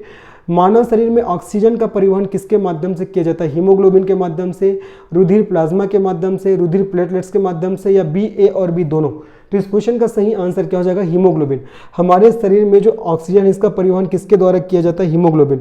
याद रखना जी, जो ब्लड में हमारे जो ब्लड होता है, ब्लड में कौन सा प्रोटीन पाया जाता है? हीमोग्लोबिन नामक प्रोटीन। ठीक है, और यही हीमोग्लोबिन प्रोटीन क्या करता है? पूरे हमारे बॉडी में क्या करता है? ऑक्सीजन का क्या करता है? सर्कुलेशन करता है, ऑक्सीजन का सर्कुलेशन करता है। ये आपको ध्यान रखना है। अभी जैसे मैंने बताया कि जब हम लोग श्वसन के दौरान जो ऑक्सीजन ग्रहण करते हैं तो वो पहले जाकर लंग्स में, फिर लंग्स से उसको हीमोग्लोबिन प्रोटीन क्या करता है? उसको कैरी करता है, ग्रहण करता है। ग्रहण करने के बाद पूरे शरीर के सभी भागों में उसको पहुंचाता है। और कहाँ पहुंचाएगा? शरीर के सभी भागों में क्या पाया जाता है? कोशिका। तो कोशिका में पहुंचाता है, और कोशिका के अंदर पाया जाता है माइटोकॉन्ड्रिया। तो उस माइटोकॉन्ड्रिया को जाकर रक्त को ऑक्सीजन को देता है, फिर वो माइटोकॉन्ड्रिया क्रेब्स साइकिल की मदद से एटीपी का निर्माण कर लेता है। ठीक है, तो इस क्वेश्चन का सही आंसर क्या हो जाएगा? मानव शरीर में ऑक्सीजन का परिवहन किसके माध्यम से किया जाता है? तो हीमोग्लोबिन नामक प्रोटीन, जो कि किस में पाया जाता है? हमारे ब्लड में पाया जाता है। आगे बढ़ते हैं, नेक्स्ट प्रश्न में चलते हैं। हमारा नेक्स्ट प्रश्न, फेफड़ों में गैसों का आदान प्रदान किनके माध्यम से होता है? रुधिर द्वारा, श्वास नली द्वारा, वायु कुपिकाओं के द्वारा या धमनियों द्वारा? तो पूछा गया फेफड़ों में गैसों का आदान प्रदान, तो ध्यान रखना इस क्वेश्चन का सही आंसर क्या होगा? वायु कुपिकाओं के द्वारा, जिसको बोलते हैं एयर सैक बोलते हैं। क्या बोलते हैं? Air sac. इसको एयर सैक के नाम से भी जानते हैं। जैसे कि देखो ये हमारा श्वास नली हो जाएगा, ठीक है। श्वास नली में आपको अभी एयर सैक का जो डायग्राम है उसको मैं बना के आपको दिखा दे रहा हूँ कैसे रहता है। ये हमारा लंग्स हो जाएगा, ये हमारा लंग्स हो जाएगा, ठीक है। उसके बाद देखिएगा एयर सैक क्या होता है, वायु कोष्ठिका क्या होता है, मैं बना रहा हूँ, समझ में आ जाएगा आप लोग को। ये छोटा छोटा जो आपको ये स्ट्रक्चर दिख रहा है, छोटा छोटा स्ट्रक्चर जो मैं बना रहा हूँ सर्कल शेप का, यही क्या कहलाता है? आपका एयर सैक कहलाता है। एयर सैक अर्थात तो वायु कोष्ठिका या वायु कुपिका कहलाता है। यही स्ट्रक्चर वायु कुपिका या वायु कोष्ठिका कहलाता है। तो फेफड़ों में गैसों का आदान प्रदान वो किसके माध्यम से होता है? तो इन्हीं वायु कुपिकाओं के माध्यम से होता है, एयर सैक के माध्यम से होता है। ये आपको याद रखना है, ठीक है। आगे बढ़ते हैं, चलिए अब हम लोग चलते हैं हमारे नेक्स्ट क्वेश्चन में। उच्च श्वसन की प्रक्रिया में शरीर से बाहर निकाली गई वायु में ऑक्सीजन का कितना प्रतिशत होता है? देखो, एक होता है इंस्पिरेशन और एक होता है एक्सपीरेशन। इंस्पिरेशन को निःश्वसन बोलते हैं और एक्सपीरेशन को उच्च श्वसन बोलते हैं। इंस्पिरेशन मतलब कितना अमाउंट में हम लोग गैस को हमारे शरीर के अंदर ले जा रहे हैं, और एक्सपीरेशन मतलब उच्च श्वसन मतलब कितना अमाउंट में हम लोग गैस को अपने शरीर से बाहर निकाल रहे हैं, ठीक है। तो जैसे कि देखो नाइट्रोजन हो जाएगा आपका, ठीक है, नाइट्रोजन, उसके बाद ऑक्सीजन, उसके बाद CO2। तो नाइट्रोजन को हम लोग 78% हमारे वातावरण में प्रेजेंट है, तो 78% हम लोग पूरा अपने शरीर के अंदर ले जाते हैं। ऑक्सीजन को हम लोग 21% प्रेजेंट है जो हमारे वायुमंडल में, तो 21% ऑक्सीजन को हम लोग अपने शरीर के अंदर ले जाते हैं। और CO2 जो कि 0.03% है हमारे वायुमंडल में, सराउंडिंग में, तो इतना अमाउंट में हम लोग क्या करते हैं? इसको अपने शरीर के अंदर ले जाते हैं। इसको बोलते हैं इंस्पिरेशन। क्या बोलते हैं? इंस्पिरेशन, निःश्वसन बोलते हैं इसको, है ना। अब देखो हम लोग 78% नाइट्रोजन को अपने शरीर के अंदर ले गए, और बाहर कितना करते हैं? टोटल 78 के 78% पूरा नाइट्रोजन को हम लोग बाहर कर देते हैं। 21% हमने ऑक्सीजन को ग्रहण किया, लेकिन बाहर कितना होता है आपका? बाहर होता है आपका 17%। 4% ऑक्सीजन का प्रयोग हमारे शरीर के द्वारा कर लिया जाता है, ठीक है। तो ये आपको ध्यान रखना है। तो नाइट्रोजन हमने 78% लिया, तो 78 के 78% को हम क्या करते हैं? बाहर निकाल देते हैं। ऑक्सीजन हमने 21% लिया, है ना, जो कि वातावरण में उतना ही प्रेजेंट है, उतनी मात्रा में। तो 21% में हम लोग कितना परसेंट? 17% मुक्त करते हैं, अर्थात कितना हम लोग ने यूज़ किया? हम लोग 4% हम लोग यूज़ करते हैं। तो ये आपको ध्यान रखना है, ठीक है। तो इस क्वेश्चन का सही आंसर क्या होगा? उच्च श्वसन की प्रक्रिया में शरीर से बाहर निकली गई वायु में ऑक्सीजन का कितना प्रतिशत होता है? तो ऑक्सीजन का कितना प्रतिशत होता है? देखो आपका 17%, ठीक है। हम क्या करते हैं? ये जो आपका 17%, सॉरी ये 17% क्या करते हैं हम लोग? ऑक्सीजन है, इसको क्या कर देते हैं? बाहर कर देते हैं। ये आपको ध्यान रखना है, ठीक है। तो इस क्वेश्चन का सही आंसर क्या हो जाएगा? आपका बी हो जाएगा। नेक्स्ट क्वेश्चन में आगे बढ़ते हैं। हमारा नेक्स्ट क्वेश्चन क्या है, देखते हैं। नेक्स्ट क्वेश्चन क्या है? मानव शरीर में कार्बन डाइऑक्साइड का परिवहन किसके माध्यम से होता है? हीमोग्लोबिन के माध्यम से, प्लाज्मा में घुलकर, बाइकार्बोनेट के रूप में, या उपयुक्त सभी माध्यमों में? तो इस क्वेश्चन का सही आंसर क्या हो जाएगा? इस क्वेश्चन का सही आंसर हो जाएगा आपका डी ऑप्शन, उपयुक्त सभी माध्यमों में। उपयुक्त सभी माध्यमों में। तो मानव शरीर में जो कार्बन डाइऑक्साइड है इसका परिवहन है वो किसके माध्यम से होता है? हीमोग्लोबिन के माध्यम से भी होता है, प्लाज्मा में घुलकर भी होता है, और बाइकार्बोनेट के रूप में भी होता है। तो इसका सही आंसर क्या हो जाएगा? D option. नेक्स्ट क्वेश्चन में आगे बढ़ते हैं। हमारा नेक्स्ट क्वेश्चन क्या है, देखते हैं। भोजन निगलते समय श्वसन मार्ग किस अंग द्वारा बंद हो जाता है? भोजन निगलते समय श्वसन मार्ग किस अंग द्वारा बंद हो जाता है? एपिग्लॉटिक्स, बी श्वास नली, और सी आपका कंठ, और डी आपका श्वसनी। तो इस क्वेश्चन का सही आंसर क्या हो जाएगा? इस क्वेश्चन का सही आंसर हो जाएगा जी आपका एपिग्लॉटिक्स, ठीक है। भोजन को निगलते समय श्वसन मार्ग किस अंग द्वारा बंद हो जाता है? तो जैसे कि देखो ये जो हमारा जो मार्ग होता है, ये कॉमन मार्ग होता है श्वसन का भी और भोजन का भी, ठीक है। तो यहाँ पास एक ढक्कन होता है, ये इसको बोलते हैं एपिग्लॉटिक्स। तो जब हम लोग खाना खाते रहते हैं तो एपिग्लॉटिक्स ढक्कन बंद हो जाता है, ताकि इधर हमारा लंग्स हो जाएगा, है ना।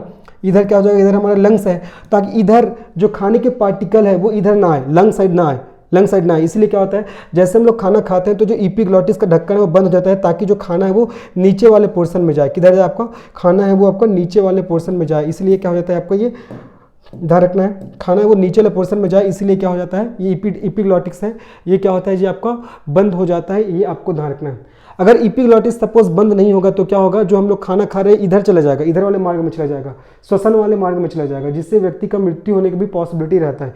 इसीलिए जैसे हम लोग खाना खाते हैं तो जो एपिग्लॉटिस जो ढक्कन होता है ये अपने आप को बंद कर लेता है, ताकि जो खाना है वो इधर नीचे आहार नल में जाए, है ना। नेक्स्ट क्वेश्चन में आगे बढ़ते हैं। हमारा नेक्स्ट क्वेश्चन क्या है, देखते हैं। नेक्स्ट क्वेश्चन है, हीमोग्लोबिन के विषय में असत्य कथन की पहचान कीजिए। यह लौह युक्त प्रोटीन है, बिल्कुल सही है। इसका निर्माण हिमवर्णक तथा ग्लोबिन प्रोटीन के द्वारा होता है, बिल्कुल सही है। और यह वायु के संपर्क में आकर ऑक्सी हीमोग्लोबिन नामक अस्थायी यौगिक का निर्माण करती है, बिल्कुल सही है। और इनमें से कोई नहीं। तो कौन सा असत्य कथन की पहचान करना है, कौन सा असत्य है कथन, तो इसमें आ जाएगा आपका डी, इनमें से कोई नहीं, मतलब तीनों कथन क्या है आपका सही है। जो हीमोग्लोबिन प्रोटीन होता है वो ऑक्सीजन के साथ मिलकर किसका निर्माण कर लेता है, ऑक्सी हीमोग्लोबिन का। किसका जी, ऑक्सी हीमोग्लोबिन नामक प्रोटीन का निर्माण कर लेता है, ये आपको ध्यान रखना है। तो पहला चीज तो यह लौयुक्त प्रोटीन है, बिल्कुल सही है। दूसरा, इसका निर्माण हिमवर्णक और ग्लोबिन प्रोटीन के द्वारा होता है, बिल्कुल सही है। और यह वायु के संपर्क में आकर अर्थात ऑक्सीजन के संपर्क में आकर ऑक्सी हीमोग्लोबिन नामक अस्थायी यौगिक का निर्माण करता है, बिल्कुल सही है। ठीक है, तो इस क्वेश्चन का सही आंसर हो जाएगा डी, इनमें से कोई नहीं। आगे बढ़ते हैं नेक्स्ट प्रश्न पे। हमारा नेक्स्ट प्रश्न क्या है, फेफड़ों की सुरक्षा है तो इसके ऊपर कौन सी झिल्ली का आवरण होता है। बहुत अच्छा क्वेश्चन है। ए है आपका प्लूरा झिल्ली, बी है ऑक्सी झिल्ली, सी है श्लेष्मा झिल्ली और डी है क्रेब झिल्ली। तो ये हमारा लंग्स हो जाएगा, लंग्स। ठीक है, लंग्स। तो लंग्स के ऊपर याद रखना ये लंग्स हो जाएगा, जैसे कि ये आपका श्वास मार्ग हो जाएगा, है ना, श्वास मार्ग। इसके बाद ये, चलो ये हमारा लंग्स है। तो लंग्स के ऊपर क्या, प्लूरा झिल्ली, एक मेम्ब्रेन पाया जाता है, लंग्स के ऊपर में, जिसको क्या बोलते हैं आपका प्लूरा मेम्ब्रेन बोलते हैं। क्या बोलते हैं, प्लूरा, है ना, या प्लूरा मेम्ब्रेन कहा जाता है, जो कि आपका लंग्स को प्रोटेक्शन प्रोवाइड करता है। तो इसीलिए इस क्वेश्चन का सही आंसर क्या होगा, इस क्वेश्चन का सही आंसर हो जाएगा आपका ए हो जाएगा। तो फेफड़ों की सुरक्षा हेतु इनके ऊपर कौन सी झिल्ली का आवरण बना होता है, तो आपका प्लूरा झिल्ली, है ना। आगे बढ़ते हम लोग नेक्स्ट क्वेश्चन में चलते हैं। हमारा नेक्स्ट क्वेश्चन क्या है, ऑक्सीशोषण की क्रिया में कितनी ऊर्जा उत्पादन होता है। अब भी जस्ट मैंने बताया था, जो ऑक्सीशोषण होता है वो ऑक्सीजन के प्रेजेंस में होता है और ऑक्सीशोषण के दौरान 38 एटीपी ऊर्जा का निर्माण होता है। और एटीपी का फुल फॉर्म क्या होता है, एडिनोसिन ट्राइफॉस्फेट, मैंने बताया था, जिसको ऊर्जा करेंसी के नाम से भी जाना जाता है। और ऑक्सीशोषण ऑक्सीजन की उपस्थिति में होता है, जिसमें ग्लूकोज का क्या होता है जी, आपका ग्लूकोज का पूर्ण ऑक्सीकरण होता है, ये भी आपको अच्छे से याद रखना है। तो इस क्वेश्चन का सही आंसर क्या हो जाएगा, बी। ऑक्सीशोषण क्रिया के दौरान 38 एटीपी ऊर्जा का निर्माण होता है और एटीपी का फुल फॉर्म पूछा जाएगा तो एडिनोसिन ट्राइफॉस्फेट।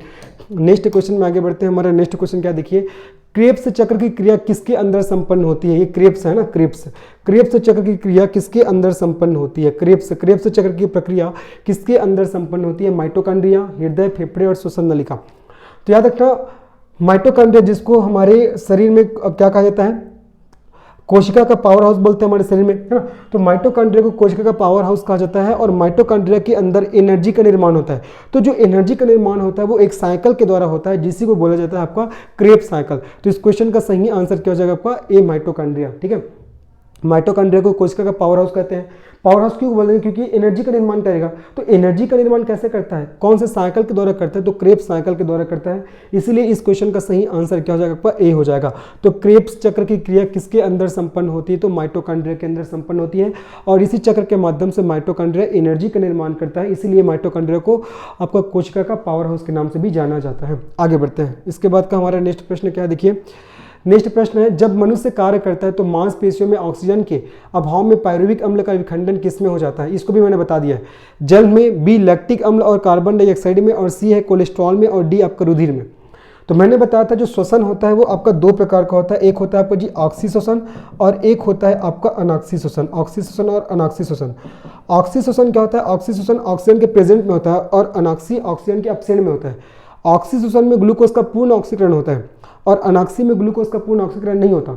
ऑक्सीशोषण में 38 एटीपी ऊर्जा का निर्माण होता है और मैंने अनॉक्सी में बताया था 2 से 4 एटीपी ऊर्जा का निर्माण होता है। और मैंने बताया चूंकि ऑक्सीशोषण में ऑक्सीजन का पूर्ण ऑक्सीकरण होता है तो यहाँ कोई बाई प्रोडक्ट नहीं बनता, लेकिन अनॉक्सीशोषण के दौरान बाई प्रोडक्ट के रूप में आपका लैक्टिक एसिड का निर्माण होता है। तो जब मनुष्य कार्य करता है तो मांसपेशियों में ऑक्सीजन के अभाव में पायरुविक अम्ल का विखंडन किस में हो जाता है, तो लैक्टिक एसिड और कार्बन डाइऑक्साइड में, है ना। तो इस क्वेश्चन का सही आंसर क्या हो जाएगा, बी ऑप्शन। क्या होगा, बी ऑप्शन। और यही मनुष्य के शरीर में थकावट का कारण भी बनता है। आगे बढ़ते हैं, चलिए अब आगे हमारा नेक्स्ट प्रश्न क्या कह रहा है, हमारा नेक्स्ट प्रश्न क्या कह रहा है देखते हैं। प्रायः कीट वर्ग के जीवों का श्वसन अंग होता है, अभी मैंने बताया था मनुष्य का प्रमुख श्वसन अंग गलफड़ा, फेफड़ा। मनुष्य का प्रमुख श्वसन अंग फेफड़ा, मछली का गलफड़ा। और कीट वर्ग कहाँ से करता है, जो कीट वर्ग होते हैं, जो कीड़े मकोड़े होते हैं, कीट वर्ग होते हैं, ये कहाँ से श्वसन करते हैं, तो ये करते हैं ट्रैकिया से। कहाँ से करते हैं, ट्रैकिया। जो कीड़े मकोड़े होते हैं वो ट्रैकिया से आप क्या करते हैं, श्वसन करते हैं। तो इसका सही आंसर क्या हो जाएगा, बी ऑप्शन ट्रैकिया हो जाएगा। क्या होगा आपका, ट्रैकिया। आगे बढ़ते हैं, चलिए इसके बाद हम लोग चलते हैं हमारे नेक्स्ट प्रश्न में। कार्बोहाइड्रेट का श्वसन गुणांक कितना होता है? 1, 0.7, 0.5 to 0.9 और डी इनमें से कोई नहीं। बहुत अच्छा क्वेश्चन है। देखो कार्बोहाइड्रेट का श्वसन गुणांक किसे कहते हैं? जिसको इंग्लिश में रेस्पिरेशन कोफिशिएंट कहा जाता है।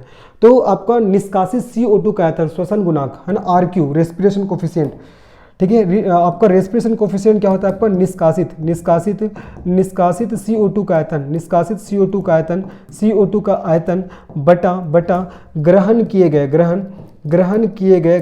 गए ऑक्सीजन का आयतन, इन दोनों के रेशियो को क्या बोला जाता है? श्वसन गुणांक बोलते हैं, ठीक है। दोनों को रेशियो को श्वसन गुणांक, अर्थात श्वसन की प्रक्रिया के दौरान कितना अमाउंट में CO2 हमारे शरीर से निष्कासित हो रहा है, मतलब बाहर जा रहा है, और कितना अमाउंट में हम ऑक्सीजन को ग्रहण कर रहे हैं, इन दोनों के रेशियो को श्वसन गुणांक बोलते हैं। और आपका कार्बोहाइड्रेट का जो श्वसन गुणांक कितना होता है? आपका 1 होता है। वसा का कितना होता है? आपका 0.7 होता है। और प्रोटीन का कितना होता है? ध्यान रखना है, प्रोटीन का होता है 0.5 से 0.9। तो इसको आपको अच्छे से ध्यान रखना है। तो क्वेश्चन पूछा गया है कि आपका कार्बोहाइड्रेट का श्वसन गुणांक कितना होता है, तो इसका सही आंसर हो जाएगा आपका 1। कितना होता है? आपका 1 होता है, ठीक है। आगे बढ़ते हैं। और एक चीज़ और ध्यान रखना, अगर आपसे पूछ लिया जाए कि अनाक्सी श्वसन का श्वसन गुणांक कितना होता है? अनाक्सी श्वसन का, तो अनाक्सी श्वसन का श्वसन गुणांक होता है आपका अनंत, इन्फिनेटिव। कितना होता है? आपका इन्फिनेटिव होता है। ये भी आपको याद रखना है। नेक्स्ट प्रश्न में हम लोग आगे बढ़ते हैं। हमारा नेक्स्ट प्रश्न क्या देखते हैं? एंटीबॉडीज का निर्माण किसमें होता है? प्लेटलेट से, लाल रुधिराणुओं से, लिम्फोसाइट से और इयोसिनोफिल से।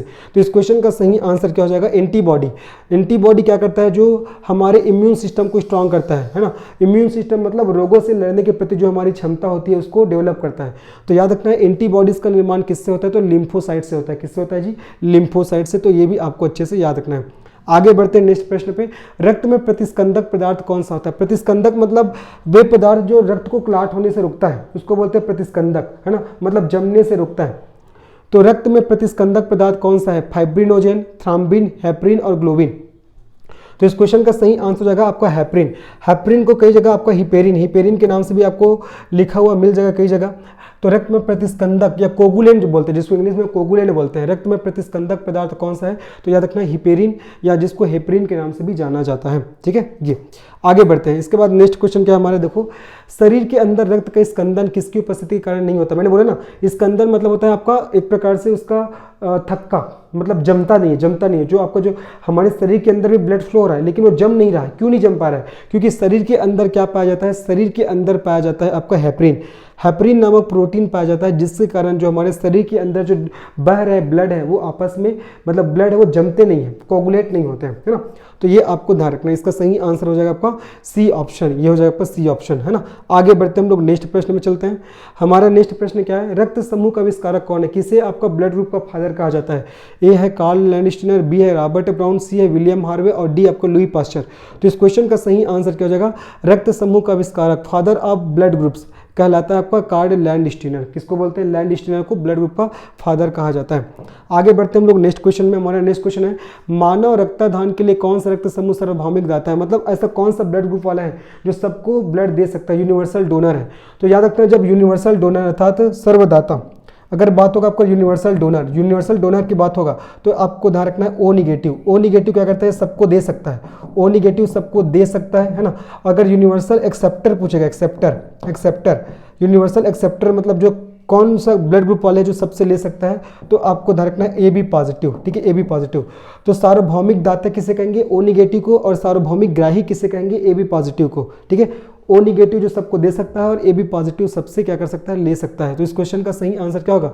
मानव रक्तदान के लिए कौन सा रक्त समूह सार्वभौमिक दाता होता है? तो ओ समूह हो जाएगा। क्या हो जाएगा आपका? ओ समूह, है ना, ये ओ समूह।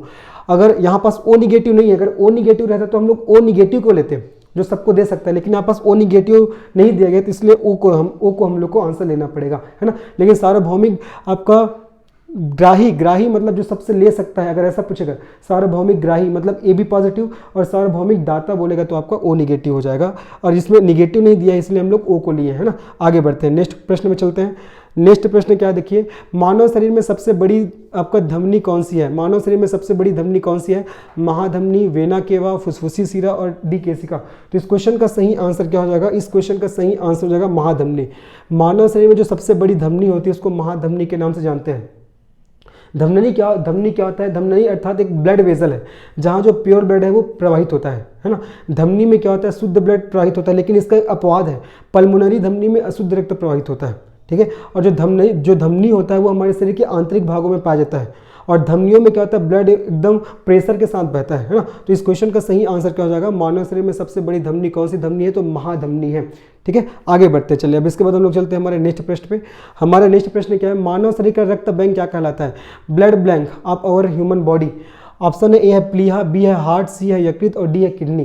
तो याद रखना हमारे शरीर में प्लीहा जिसको इंग्लिश में क्या कहा जाता है, स्प्लीन। प्लीहा जिसको इंग्लिश से बोलते हैं स्प्लीन। स्प्लीन को मानव शरीर का क्या बोला जाता है जी, आपका ब्लड बैंक बोलते हैं। क्या बोलते हैं, ब्लड बैंक, ठीक है। स्प्लीन अर्थात प्लीहा को मानव शरीर का ब्लड बैंक कहा जाता है। जब अत्यधिक मात्रा में हमारे शरीर में ब्लड का निर्माण होता है तो इसी प्लीहा में स्टोरेज रहता है। और ध्यान में रखना है कि इसी स्प्लीन को क्या बोलते हैं, आरबीसी का कब्रिस्तान भी बोलते हैं। क्या बोलते हैं, आरबीसी का कब्रिस्तान भी कहा जाता है, ये भी आपको ध्यान रखना है। स्प्लीन को ब्लड बैंक भी बोलते हैं और साथ ही साथ आरबीसी का कब्रिस्तान। अत्यधिक मात्रा में जब ब्लड अर्थात आरबीसी बन जाता है तो जब आरबीसी का जब जीवन काल खत्म होता है तो उस आरबीसी को पचाने का काम कहाँ होता है, स्प्लीन में। तो उसी स्प्लीन को आरबीसी का क्या बोलते हैं, कब्रिस्तान भी बोलते हैं। और साथ ही साथ जब अत्यधिक मात्रा में हमारे शरीर में ब्लड बन जाता है तो उसको भी स्टोरेज कहाँ किया जाता है, स्प्लीन अर्थात प्लीहा में, है ना। तो इस क्वेश्चन का सही आंसर क्या हो जाएगा, आपका प्लीहा हो जाएगा। आगे बढ़ते हैं, आगे हमारा नेक्स्ट क्वेश्चन क्या कर रहा है देखते हैं। मानव शरीर में रक्त के शुद्धिकरण की प्रक्रिया को क्या बोलते हैं, ये बहुत ईजी क्वेश्चन है। इसका सही आंसर क्या होगा, देखो डायलिसिस, ऑस्मोसिस, हीमोलिसिस और पैरालिसिस। तो इसका सही आंसर क्या होगा आपका, डायलिसिस। क्या बोलते हैं, डायलिसिस, है ना। तो मानव शरीर में रक्त के शुद्धिकरण की प्रक्रिया को डायलिसिस के नाम से जाना जाता है। नेक्स्ट क्वेश्चन में हम लोग आगे बढ़ते हैं। हमारा नेक्स्ट क्वेश्चन क्या देखते हैं, एक किशोर मनुष्य में समानता रक्तदाब ब्लड प्रेशर का वैल्यू कितना होता है। तो आप सभी को पता होगा ब्लड प्रेशर का वैल्यू कितना होता है, 120/80 mm/Hg। ये सामान्य है ना, आपका एक सामान्य किशोर मनुष्य में रक्तदाब कितना होता है, तो 120/80 mm/Hg। तो देख लो इसका ऑप्शन कौन सा है, तो ये आपका पहला ऑप्शन आ जाएगा, 120/80 mm/Hg हो जाएगा, ठीक है। आगे बढ़ते हैं, जैसे अगर इससे ज़्यादा ब्लड प्रेशर का वैल्यू हुआ तो उसको बोलते हैं हम लोग हाई ब्लड प्रेशर, और इससे कम अगर ब्लड प्रेशर का वैल्यू हुआ तो उसको हम लोग बोलते हैं जी लो ब्लड प्रेशर। आगे बढ़ते हैं, हमारा नेक्स्ट प्रश्न क्या कह रहा है देखते हैं। निम्नलिखित उपकरणों में से किसको रक्तचाप नापने के लिए प्रयुक्त करते हैं, बैरोमीटर, स्फिग्नोमैनोमीटर, स्टेथोस्कोप और इनमें से कोई नहीं। देखो स्टेथोस्कोप का तो हम लोग यूज़ हार्ट बीट को मेजर करने करते हैं, है ना, हार्ट बीट। इसका यूज़ तो हम लोग हार्ट बीट को मेजर करने के लिए करते हैं। लेकिन स्फिग्नोमैनोमीटर है, इसका प्रयोग किसके लिए करते हैं हम लोग, ब्लड प्रेशर को मापने के लिए। ब्लड प्रेशर को मापने के लिए अर्थात रक्तदाब को या रक्तचाप को मापने के लिए किस आपका इंस्ट्रूमेंट का प्रयोग किया जाता है, तो स्फिग्नोमैनोमीटर। तो ये आपको अच्छे से याद रखना है, ठीक है। आगे बढ़ते हैं, नेक्स्ट क्वेश्चन क्या है हमारा देखिए। रुधिर परिसंचरण तंत्र की खोज करने वाले प्रथम वैज्ञानिक है Andreas Vesalius, B Robert Hooke, C William Harvey और डी आपका रॉबर्ट ब्राउन। तो देखिएगा इसका आंसर क्या आएगा। रॉबर्ट हुक तो सबसे पहले इन्होंने कोशिका की खोज किया था, इसीलिए इसको फादर ऑफ सेल बायोलॉजी बोलते हैं, कोशिका विज्ञान के जनक बोलते हैं किसको, रॉबर्ट हुक। तो गलत हो जाएगा। रॉबर्ट ब्राउन ने केंद्रक की खोज किया था, कोशिका के अंदर जो केंद्रक पाया जाता है न्यूक्लियस, उसका खोज किया था, तो ये भी गलत हो जाएगा। विलियम हार्वे, तो इस क्वेश्चन का सही आंसर क्या हो जाएगा आपका, सी ऑप्शन विलियम हार्वे। तो विलियम हार्वे ने रुधिर परिसंचरण तंत्र की क्या किया था, खोज किया था। तो इसका आंसर आ जाएगा आपका सी ऑप्शन। नेक्स्ट प्रश्न में आगे बढ़ते हैं। हमारा नेक्स्ट प्रश्न क्या है देखिए। मानव शरीर में सबसे बड़ी अंतःस्रावी ग्रंथि कौन सी है, पूछा गया सबसे बड़ी आपका अंतःस्रावी मतलब एंडोक्राइन ग्लैंड के बारे में पूछा गया। थायराइड ग्रंथि, एड्रिनल ग्रंथि, पैराथायराइड और पिट्यूटरी। तो याद रखना हमारे शरीर में सबसे बड़ी अंतःस्रावी ग्रंथि कौन सी है, थायराइड ग्रंथि। और थायराइड ग्रंथि कहाँ पाया जाता है, आपका गले में पाया जाता है। कहाँ, गले में, है ना। अगर आपसे पूछेगा सबसे छोटी अंतःस्रावी ग्रंथि, तो बताना है आपको पीयूष ग्रंथि। कौन सी ग्रंथि, पीयूष ग्रंथि, ठीक है। सबसे बड़ी कौन सा आपका थायराइड और सबसे छोटी आपका पीयूष ग्रंथि। लेकिन केवल ऐसा क्वेश्चन पूछता है कि हमारे शरीर की सबसे बड़ी ग्रंथि कौन सी है, हमारे शरीर की सबसे बड़ी ग्रंथि कौन सी है। यहाँ पास मैंने अंतःस्रावी शब्द को प्रयोग नहीं किया है ना, मैं केवल बोल रहा हूँ कि हमारे शरीर की सबसे बड़ी ग्रंथि कौन सी है। तो आपको बताना है कौन सी ग्रंथि है, हमारा यकृत अर्थात लीवर हमारे शरीर की सबसे बड़ी ग्रंथि है। लेकिन सबसे बड़ी अंतःस्रावी ग्रंथि मतलब थायराइड, सबसे छोटी अंतःस्रावी ग्रंथि मतलब आपका पीयूष ग्रंथि। तो इस क्वेश्चन का सही आंसर क्या होगा आपका, थायराइड, क्योंकि क्वेश्चन पूछा गया है कि मानव शरीर में सबसे बड़ी अंतःस्रावी ग्रंथि कौन सी है, तो थायराइड हो जाएगा। आगे के क्वेश्चन में हम लोग बढ़ते हैं। हमारा नेक्स्ट क्वेश्चन क्या देखो, मानव शरीर में सबसे बड़ी ग्रंथि, यहाँ पास पूछा गया है सबसे बड़ी ग्रंथि। ऑप्शन है ए है यकृत, बी थायराइड, सी पीयूष और डी लार ग्रंथि। तो शरीर की सबसे बड़ी ग्रंथि क्या आ जाएगा आपका, यकृत अर्थात लीवर हो जाएगा, है ना। ये इसका ऑप्शन ए सही होगा आंसर। उसके बाद देखिए मानव शरीर में सबसे छोटी अंतःस्रावी ग्रंथि, अब भी मैंने बताया सबसे छोटी अंतःस्रावी ग्रंथि किसे कहेंगे, पीयूष ग्रंथि, जिसको मास्टर ग्रंथि के नाम से भी जाना जाता है, जो हमारे ब्रेन में पाया जाता है। ठीक है। आगे वाले में और जब इसके पार्ट्स बनाऊंगा तो और ग्रंथियों से संबंधित बहुत सारे क्वेश्चन में इंक्लूड करूंगा। तो फिलहाल अभी ध्यान रखो कि मानव शरीर में सबसे छोटी अंतःस्रावी ग्रंथि पीयूष ग्रंथि है, जो हमारे ब्रेन में पाया जाता है, ठीक है। आगे बढ़ते हैं। इसके बाद हम लोग आगे बढ़ते हैं हमारे नेक्स्ट क्वेश्चन में। हमारा नेक्स्ट क्वेश्चन क्या है, निम्न में से किस ग्रंथि को सुपर मास्टर ग्रंथि कहा जाता है? किसको बोलते हैं, याद रखना, हाइपोथैलेमस। हाइपोथैलेमस हाइपोथैलेमस हाइपोथैलेमस ग्रंथि को क्या बोला जाता है आपका? Super master. इसको बोलते हैं जी सुपर मास्टर, सुपर मास्टर ग्रंथि बोलते हैं। और अगर आपसे पूछेगा कि मास्टर ग्रंथि किसे कहते हैं, मास्टर ग्रंथि, तो मास्टर ग्रंथि कहा जाता है किसको? आपका पीयूष ग्रंथि को। किसको? पीयूष। दोनों को ध्यान रखना ना, अगर सुपर मास्टर बोलेगा तो आपका हाइपोथैलेमस, और लेकिन अगर मास्टर बोलेगा तो आपका पीयूष। देखो जो आपका हाइपोथैलेमस है इसको सुपर मास्टर ग्लैंड इसलिए बोलते हैं क्योंकि यही ग्रंथि डिसाइड करती है कि कौन सी ग्रंथि कब काम करेगी, क्या काम करेगी, कितना अमाउंट में हार्मोन का स्त्रावन करेगी, इन सब का डिसीजन कौन लेता है? हाइपोथैलेमस। इसलिए हाइपोथैलेमस को सुपर मास्टर ग्लैंड कहते हैं, है ना। और पीयूष को बोला जाता है आपका मास्टर ग्लैंड बोलते हैं। आगे बढ़ते चलिए, इसके बाद हम लोग चलते हैं हमारे नेक्स्ट प्रश्न पे। हमारा नेक्स्ट प्रश्न क्या है, निम्न में से किस हार्मोन को लव हार्मोन, बर्थ हार्मोन और मिल्क इंजेक्शन हार्मोन कहा जाता है? बहुत इंपॉर्टेंट क्वेश्चन है। तो इस क्वेश्चन का सही आंसर क्या होगा? देखो, ए ऑक्सीटोसिन, बी प्रोलैक्टिन, सी सीरोटोनिन और डी आपका मेलेटोनिन। तो इस क्वेश्चन का सही आंसर हो जाएगा ऑक्सीटोसिन। जो ऑक्सीटोसिन हार्मोन होता है जी, ऑक्सीटोसिन, ऑक्सीटोसिन जो हार्मोन होता है इसका स्त्रावन कहाँ से होता है? ऑक्सीटोसिन नामक हार्मोन है, इसका स्त्रावन कहाँ से होता है? पीयूष ग्रंथि से होता है। कहाँ से? पीयूष ग्रंथि से ना। और पीयूष ग्रंथि को हमारे शरीर में मास्टर ग्लैंड के नाम से जाना जाता है। और ये कहाँ प्रेजेंट होता है? ये हमारे ब्रेन में अर्थात मस्तिष्क में प्रेजेंट होता है, ठीक है। और इसी ऑक्सीटोसिन हार्मोन को लव हार्मोन बोलते हैं, है ना, बर्थ हार्मोन बोलते हैं, और इसी को आपका मिल्क इंजेक्शन हार्मोन के नाम से भी जाना जाता है। लव हार्मोन क्यों बोलते हैं? क्योंकि ऑक्सीटोसिन हार्मोन के कारण ही माता का बच्चों के प्रति और बच्चों का माँ के प्रति जो प्रेम जो प्रकट होता है इसी हार्मोन के कारण होता है। दूसरा, इसको बर्थ हार्मोन क्यों बोलते हैं? क्योंकि जब एक बच्चे का जन्म होता है तो ऑक्सीटोसिन हार्मोन क्या करता है? माता के जो वजाइना है उसके मसल्स को फैलाने का कार्य करता है, ठीक है। इसको मिल्क इंजेक्शन हार्मोन क्यों बोलते हैं? क्योंकि जो ऑक्सीटोसिन हार्मोन है ये आपका दुग्ध स्त्रावन को प्रेरित करता है। तो इस प्रकार से आज हमने पुनः जीव विज्ञान से संबंधित महत्वपूर्ण प्रश्न उत्तर को सॉल्व किया। ये इसका तीसरा पार्ट है। अगर आपने इसके पहले 2 पार्ट को नहीं देखे हैं तो जाके बिल्कुल देखिएगा, बहुत अच्छे क्वेश्चन मैंने कराए हुए हैं। तो मिलते हैं हम लोग इसके नेक्स्ट पार्ट में, तब तक के लिए धन्यवाद, बाय।